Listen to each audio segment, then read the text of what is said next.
These are your March 5 boat, single leg kick, crescent lunge, Pilates push-up, and half moon. So for your boat, I like to start in a rounded back position, meaning I can see these wrinkles across my t-shirt. And then you might just stay here with your feet on the ground. I'm gonna roll my shoulders up and down and back, so I'm not letting my shoulders curl forward. You might take a foot off. You might take both feet off. Now, when I do that, I feel my back and neck tighten up. I go back to both feet on the ground. So option 1. Option 2, if you've got the hamstring flexibility to allow for straight legs, that could be option 3. Now we add the arms. You could take your arms off or arms back by your ears. Ugh, that's the hard one. If that's too much, come back here.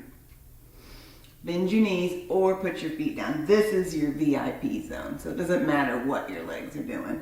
And no neck. So option 1, 2, 3.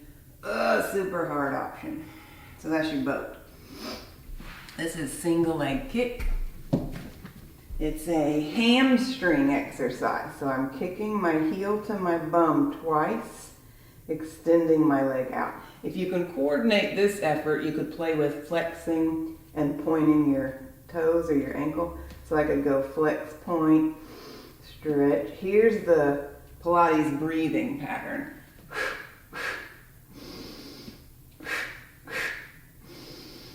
Another version would be up in your Sphinx pose, but I still want to keep my really long giraffe neck.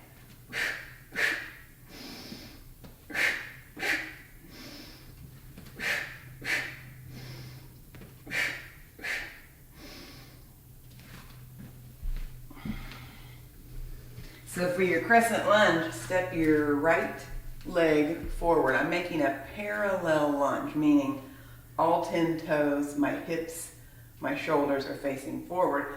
I might bring arms up. I might add a little back bend so I can breathe. I have a long neck. Again, I'm not crowding my arms and shoulders around my ears. See if you can stretch your back knee, and then eventually I'll be able to bend this knee enough that I can balance a book on my front thigh. And then here's side number 2. I'm going to start at the top of my mat, step my other leg back, maybe arms up, maybe a little back bend. And even in these static held poses, you can do a little bit of wiggling. You can move your arms, you can move your hips, bend and straighten your knee.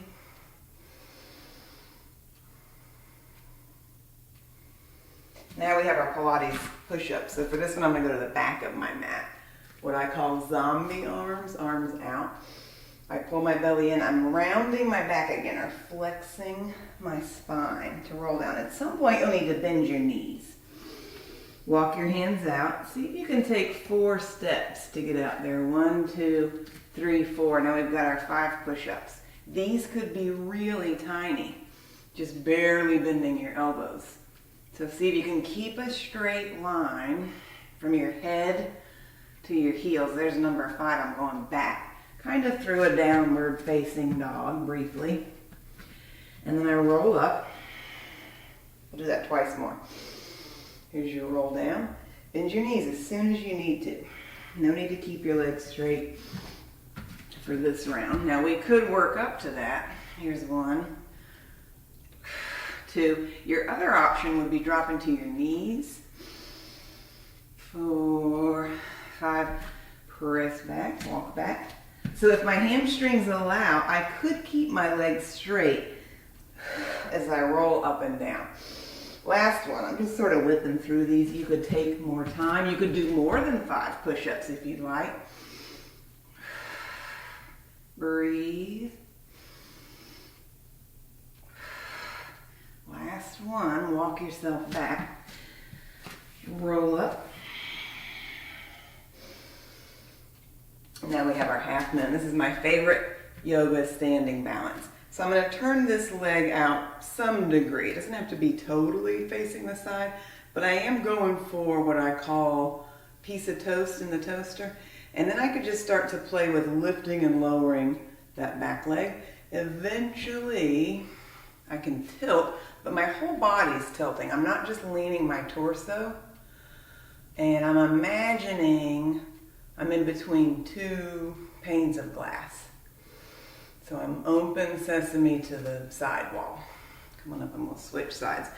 So you decide, your foot might be more turned in or turned out. Side number 2, half moon. You can flex that off the ground foot. You could point your toes, but do something. Stretch your arms and legs so that you're not just sort of, one more big deep breath. So those are your March 5. Boat, single leg kick, crescent lunge, half moon, and your Pilates push-up.